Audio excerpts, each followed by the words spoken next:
episode of South Bay Sports Radio. If you are joining us live, thank you very much. I am here today, August 27th. My name is Nick Ingram. I'm here with Mr. Damian Calhoun of the Daily Breeze. Damian, again, as always, thank you for joining me. Hey, no worries. Oh man, it's so hot outside. I've lost train of thought like 3 times in the last 20 minutes. Dude, it's a mess outside. I had seen something on the National Weather Service. I follow their Twitter account, and the humidity in Los Angeles, in Southern California right now, is comparable to what it is in Florida. So that Orlando team that's playing at PV today is definitely going to be feeling like they're right at home.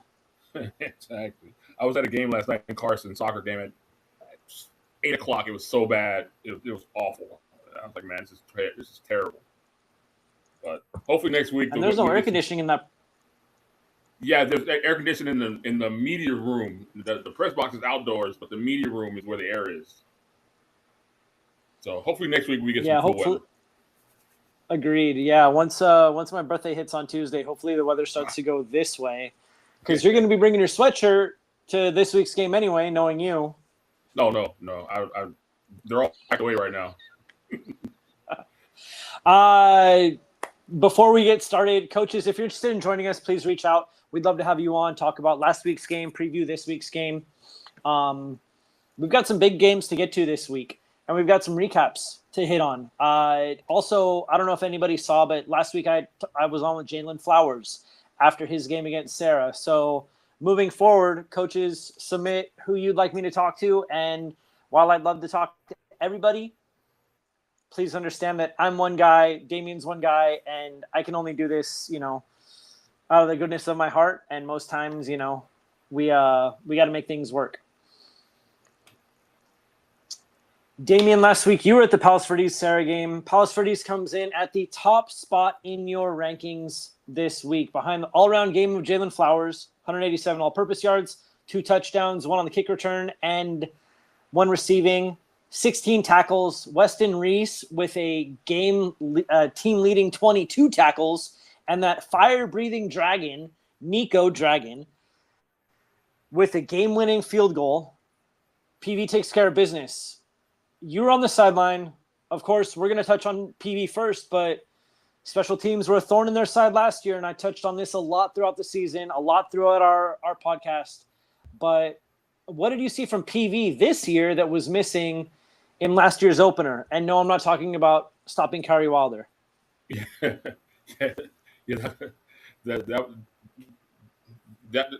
Stopping Kyrie Wilder was a problem last year for sure. They came out. They hit Sarah quick. I think second play of the game, Rakowski hit Flowers for a touchdown, and that sort of gave them momentum going forward. And then they were good in all phases of the game. I mean, they ran the ball solidly. And in the fourth quarter, Christian Reese came in and broke off some big runs. Flowers made just big plays all over the field, and then you can't say much about Weston Reese, who was just all over the place. And then Nico with the big kick to win the game. Like Rakowski said, it was an all-around team effort, offense, defense, special teams, and a great way to start the season for the Sea King. And that's huge, especially for Palos Verdes, knowing that they start off their season. They've got 6 straight this year, tough non-league tests. Offensive line play against Sarah's front. I know Sarah's got a revamped defensive line, but what did you see that was worrisome for Guy Gardner when we talked at that Bay League Media Day? Well, Sarah was able to. Sarah did a good job running the ball. That's going to be their bread and butter. With their big guys up front. I thought at one point they were sort of wearing PV down a little bit. They were just, feeding McBean, and then Tunai with, those draw reads. I think he went over 100 yards as well. So I thought they were wearing him down, but then somehow they just always seem to make a play. Josh Williams didn't play for PV. I'm not sure if he's back this week or not, but getting him back will certainly help. And then, I don't think they're going to see a team that as big up front as Sarah is. I don't think they're a team that big in the Bay League. I know Redondo got some big boys. Inglewood probably got some big dudes, but Sarah's O line was big. Ran the ball effectively well, but PV was able to withstand it. Next up for Palos Verdes, the first of 3 Thursday games this year. They play this Thursday, next Thursday, and they close the season on a Thursday night. But first things first, they welcome Bishop Moore out of Orlando, coming off a 28-25 loss in its first game. A few standout leaders from the Hornets. Their junior quarterback, Blake McCullough, had 230 passing yards and 3 total touchdowns, including 2 on the ground. And their defense collected 5 sacks and 4 turnovers.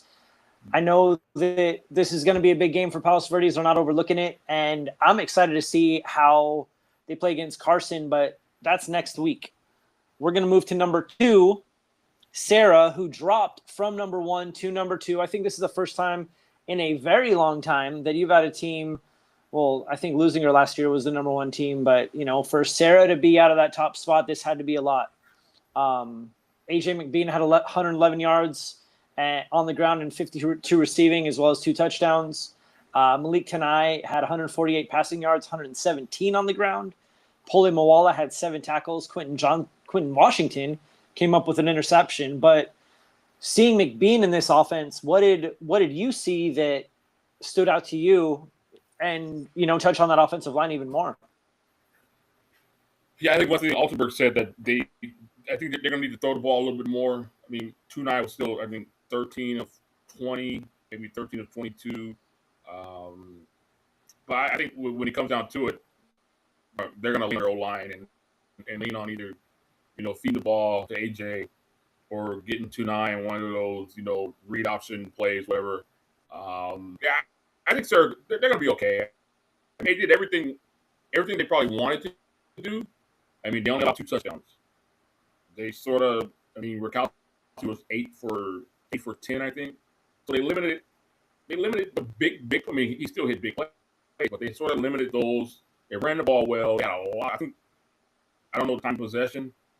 And one thing Rakowski said, he said, I know time of possession. They probably did this, which they probably did. Sarah had the ball seemingly forever. But yeah, they're young. As Aldenberg said, they're young. You can see how young they are. And as the offense sort of progresses, I think they'll be okay. They failed to convert several 4th down plays, which is chalk that up to some inexperience. First game of the season woes. But I think they're going to be okay. They play Hamilton this week, and then they get Los Alamitos next week. Yeah, Los Alamitos next week, and that's going to be a huge game. No, that's Los Alamitos, yeah, because Inglewood played Los Al last week.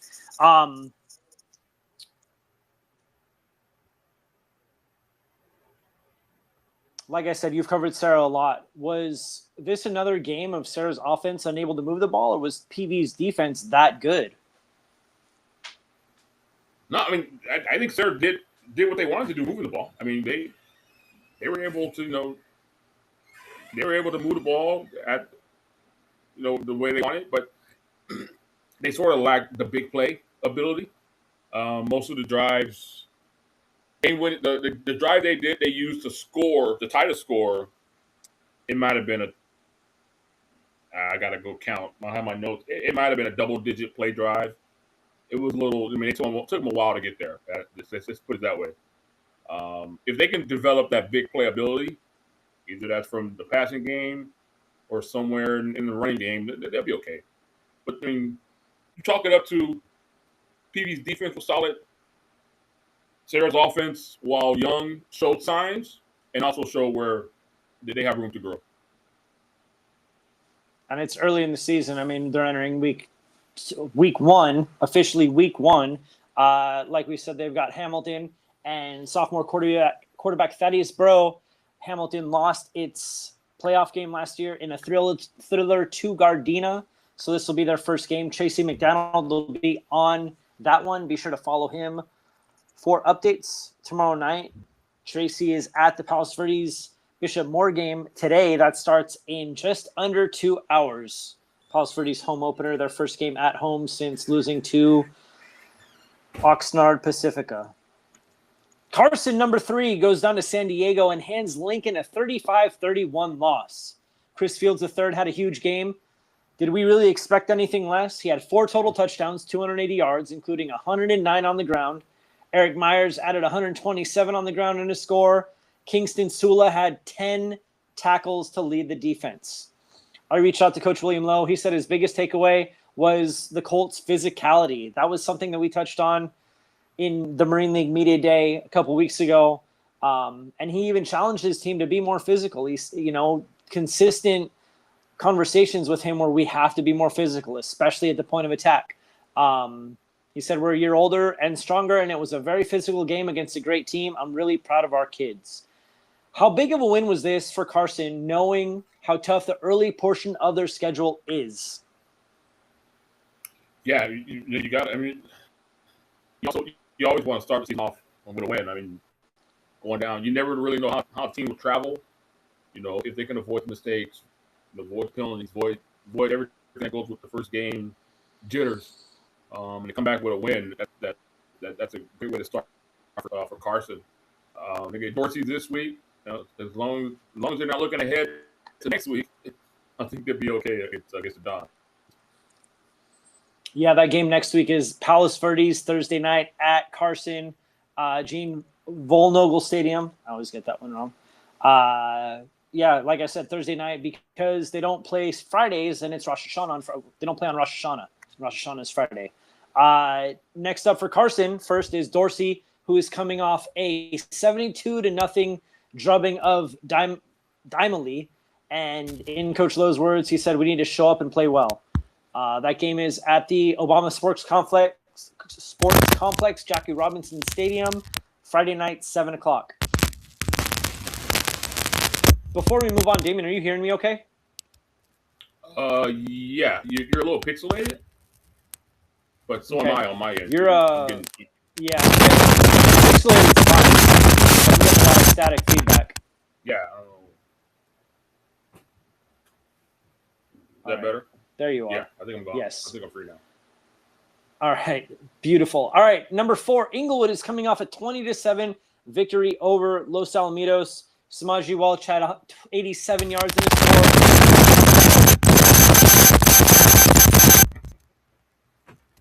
Marlon Watson had 119 yards in his score. Lincoln John had 296 yards passing and a touchdown.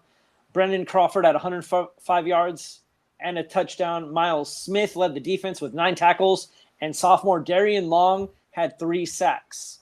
I reached out to Tracy, who was at this game for the Breeze, and he said Inglewood's defense suffocated Los Al's quarterbacks for the majority of the first 3 quarters. Samaji Welch was a wrecking ball, and Marlon Watson brought speed to the ground game.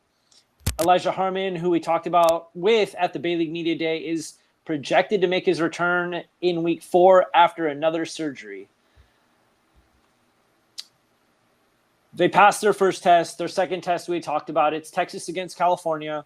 They're playing Westlake out of Austin, Texas, the same high school that Drew Brees and Nick Foles went to, among others. How big is that first win under their belts, knowing how tough of a season the Sentinels had last year, Damien? Yeah, great. We talked to Inglewood at the media day, and they wanted to get off to a good start. And to do that against a team they lost to last year. I mean, they lost to Los Al in the season opener last season. And to get going with the win, you see their threat in the backfield with Watson and Welsh and Lincoln John back ready for a second 10-year starting quarterback. Now they're on the road for 2 weeks out of state. Texas this week, Arizona next week. So let's see how they look. When they get back and when they're back home. But yeah, these are good tests for a team that went 6-6 last year. Something they really haven't experienced under Milvon and Coach James, and good start. Yeah, I'm sure that one of the biggest reasons that young Mr. Harmon's sitting out is all that traveling isn't going to be good on surgically repaired limbs. The up, the down, the walking, the airports, all of that stuff, the tight confines of an airplane. So that's just me and my opinion, but I'll reach out to Coach James and make sure that everything's doing all right. Number 5, Torrance used a huge second half to take down Maricosta 41-28. This was one of the 2 games that Torrance had circled when they started focusing on this season. Last time Torrance and Miracosta met was 20-16, and it was a 40-0 Miracosta victory. Completely different program at Torrance these days. That was a Rock Hollis-led program shortly after Tyrone Taylor graduated. In this game, Von Reinert had 119 yards on the ground, 121 receiving, and 3 total touchdowns. Gibson Turner threw for 324 and 4 touchdowns, spreading the ball around to 5 different receivers. Don Morrow from Miracosta called him the point guard of the Torrance offense. Matthew Silverman led the Torrance defense with 13 tackles and 2 sacks. Joseph Montverde had 8 tackles and 3 sacks. For some reason, anything that's a tackle behind the line is now considered a sack, especially if it's of the quarterback. So I think one of the biggest things... Damien's screen looks like an airplane right now. I don't know what's going on there. One of the things that I saw was Torrance can get better on special teams. They one of the punts that they'd forced Miracosta into, their receiver, their punt returner just completely dropped it, and it led to a Miracosta touchdown. But that was just one area of the game. You know, first half they came out and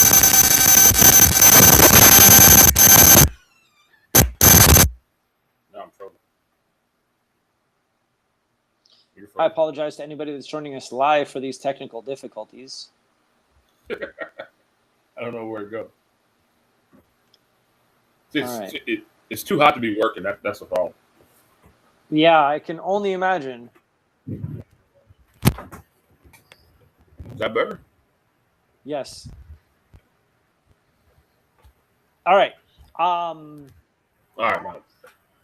Torrance looked great. You know, they didn't look like a team that had any hangover from last season. I know that they've got Redondo next, and that's a game that they have circled as well. But this game against Miracosta was to show that they want to hang with the big guys. They want to hang with the big dogs, the Bay League dogs. Their first 2 games are against Bay League opponents. And they're really not shying away. Gibson Turner, in his 3rd year as a quarterback at Torrance, looked to have a command of this offense. Post-game, when I talked to Ray Carter, he said Gibson had this idea for the play after watching all this film about Miracosta. So we'll see what they can do. Damien's going to be at that game tomorrow night at Redondo Union. That one's going to be a packed house on both sides. At least I'm expecting it. I know both school districts are in session. So, and that is against the number 6 Redondo Union Seahawks, who are coming off a 37-0 shellacking of El Segundo in week 1. Brady Groh had 112 yards and 2 scores, one to Tyler Harper, another to Malachi Brown. Rocky Martinez out of the backfield had 73 yards and a touchdown. And we know Redondo doesn't have the kind of firepower they had last year. We talked about it: Bo Osmus, Cole Leinert, Lincoln Esparza, Brock Herrera. But what's the biggest thing that's going to keep this game close against Torrance to give Redondo a chance? Defense. Yeah, I mean, looking at the offenses, you would say Torrance has a more high-powered offense. I mean, 40 points in an opener against a tough Miracosta team. I would say Coast is a little bit better than El Segundo, so I'll lean Torrance with a better offense in that comparison. But as Coach Ellison said at the media day, he likes his group of returning linebackers and DBs. It's like Cooper Burns, I think it is, one of the linebackers, and Kyle Westbrook, one of the DBs back there. They got a good group back there, so it's going to be a good matchup. Like I said, this is the 3rd meeting, and I think, less than a year, I believe, maybe right around a year plus. A calendar year. Yeah, because they played week 1 of Pioneer League last year. Yeah. Torrance got that win. Then they had in the playoffs. Redondo pulled off that win, and now here they are again. Another big non-league showing this year because Redondo moved to Bay League. So yeah, it's a good match. I'm looking forward to it. There you go. Like I said, Damien will be on that one. If you've got a food recommendation for Mr. Calhoun, make sure you either send him a tweet, slide into his DMs, make sure he knows all. I'm on a diet. Yeah, what's this diet consist of? Just make sure it's cooler than it was last week at El Camino College. My God, it was hot. Oh man, we should have sent him some tacos after that game. All right. Number 7, San Pedro is coming off a 21-6 victory over King June, a game that got called in the third quarter. This one was all over the news. Gunshots around Southwest College. Apparently. Players. Apparently. What was that? One more time. Apparently gunshots. Apparently gunshots. They Maybe said- some backfire from a super old car. Who knows? There were no stats on Max Preps that I could pull from, and I did reach out, but I did not hear back regarding stats. I did not read Daily Breeze articles. You'll have to excuse me. From Coach Corey Walsh, we had guys playing really hard, running to the ball on defense and blocking to the whistle on offense. Next up for the Pirates is a team they've never faced before in West Torrance, making that 16-mile trek for its season opener at San Pedro. I'm looking forward to a good game. I know last year West ended the season winning the Ocean League on its last game.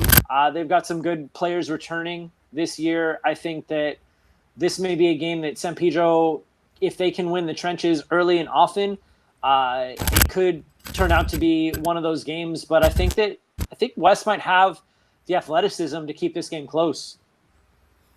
Yeah, West is the first game under new coach Shane Gonzalez. West moving back into the Pioneer League this year. But going back to last week, I read the story. Someone thought they heard shots, but the police, everybody was there, said there was no evidence of shots. So what did people hear? I don't know. We had a reporter there, and he said things just went crazy after I think it was late third quarter. Something went off, and things just went crazy as my screen goes crazy. Now I'm frozen. I can see myself. I can hear you. Yeah, so I don't know. Hopefully everything's relaxed and calm, and we can stop avoiding